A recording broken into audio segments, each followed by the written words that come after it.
Hello, so today we are going to start the fatty acid oxidation और fatty acid oxidation में मैं आपको सिर्फ बताऊंगी अल्फा ऑक्सीडेशन इस वीडियो में। So there are 3 types of oxidation. Oxidation मतलब कि एक अल्फ़ा भी होता है, एक बीटा होता है एंड एक ओमेगा होता है। ठीक है, मैं आज अल्फ़ा बताऊंगी एंड अल्फ़ा ऑक्सीडेशन से क्या क्या डिसीज़ हो सकती है। Like I will discuss in this video Refsum disease कि वो कैसे होती है एंड उस अल्फ़ा ऑक्सीडेशन से वो कैसे रिलेटेड है। ठीक है, सो अल्फ़ा ऑक्सीडेशन को अगर मैं सबसे पहले बताऊँ लाइक इसकी साइट क्या होती है और ये होती कैसे है। तो इसकी जो साइट होती है पर ऑक्सीजोम में होती है, पर ऑक्सीजोम ऑफ न्यूरॉन्स। ठीक है, of neurons of which organs. ठीक है, retina and brain and retina के अंदर ये वाला ऑक्सीडेशन होता है हमारी बॉडी के। अब ये ऑक्सीडेशन का मतलब होता है ब्रेक डाउन। ठीक है, अल्फ़ा मतलब कि अल्फ़ा पोजीशन से ब्रेक डाउन हो रहा है एंड ऑक्सीडेशन क्या है, फैटी एसिड का। ठीक है, फैटी एसिड का अल्फ़ा ऑक्सीडेशन मतलब कि जो फैटी एसिड है वो टूट रहा है अल्फ़ा पोजीशन पे।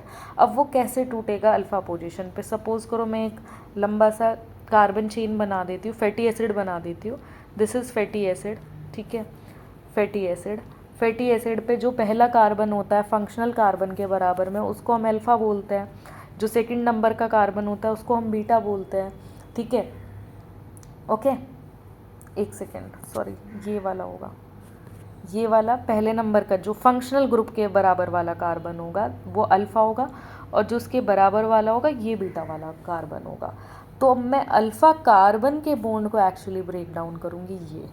ठीक है, जब अल्फ़ा कार्बन के बॉन्ड को ब्रेक डाउन करूँगी, ब्रेक डाउन मतलब ऑक्सीडेशन, उसी को ही बोलते हैं alpha oxidation.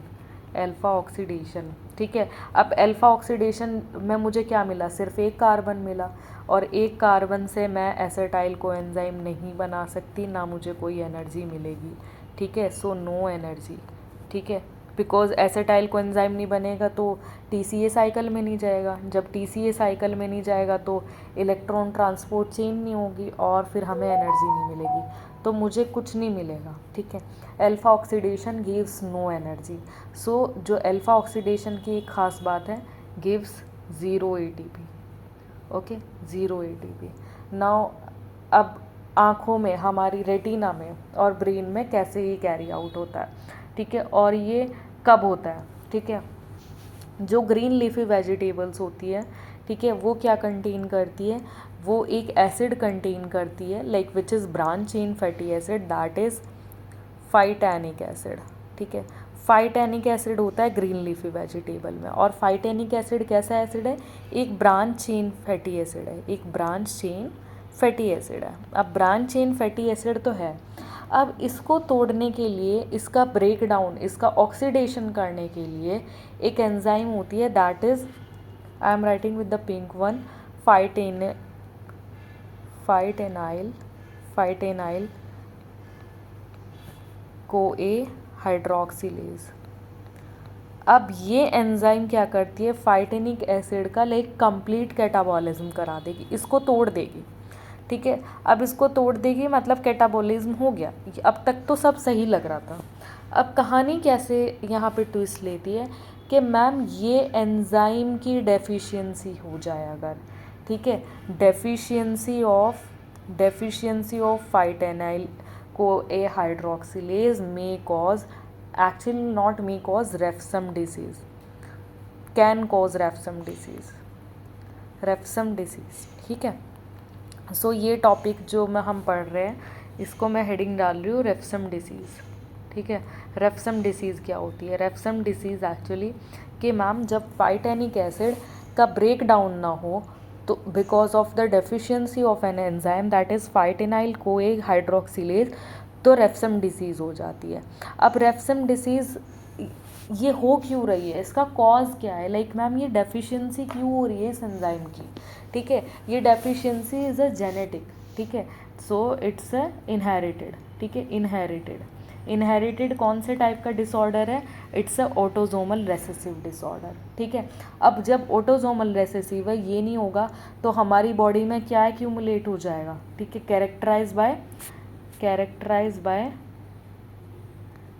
Accumulation of increase phytanic acid.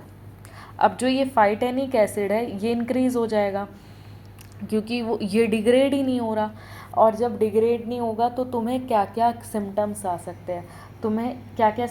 सकते हैं, विज़न लॉस होगा इसमें, ठीक है, विज़न लॉस होगा जिसको मैं बोलती हूँ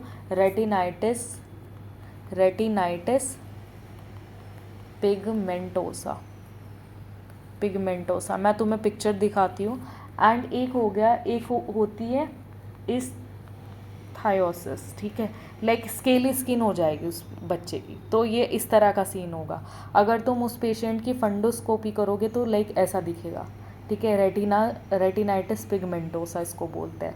और इस थायोसिस मतलब कि जो स्किन है देखो वो स्केली हो रही है, देखो ये देखो स्केल्स आ रहे हैं, ठीक है, ड्राई स्केली स्किन को हम थायोसिस बोलते हैं। तो ये इस तरह का पेशेंट दिखेगा तुम्हें कि हम बचपन से ही ऐसा है, प्लस उसको एनोस्मिया होगा, मतलब उसको कोई स्मेल ही नहीं आएगी। उसकी मम्मी बोलेगी कि डॉक्टर साहब इसको तो कोई खुशबू ही नहीं आती, लाइक कोई ऑडर ही नहीं आती, लाइक ये सूंघ ही नहीं पाता सही से, और ना ये सुन पाएगा बच्चा। हियरिंग लॉस होगा इस बच्चे का, हियरिंग लॉस होगा, प्लस इस बच्चे को एटेक्सिया, मतलब ये बैलेंस नहीं कर पाएगा, ऐसे ही गिरता पड़ता फिरेगा, ठीक है। तो लाइक इस तरीके के मैंने एक चार्ट ले आई तुम्हारे लिए so that it will be easy to memorise. Retinitis pigmentosa, anosmia, ठीक है। पेरिफेरल न्यूरोपैथी का मतलब लाइक उस बच्चे में पेरिफेरल न्यूरोपैथी होगी, जो नर्व्स है वो भी क्या हो जाएगी, डिजनरेट हो जाएगी, और बोन एबनॉर्मल होगा तो उसके बच्चे का टो ऐसा दिखेगा कुछ, ठीक है। और सेरेबुलर एटेक्सिया मतलब कि सेरेबेलम में लीजन होगा तो एटेक्सिया मतलब वो बच्चा सही से बैलेंस नहीं कर पाएगा, ठीक है। और कार्डियक सिम्टम्स भी इसमें आएंगे, ठीक है। सो कार्डियक कंडक्शन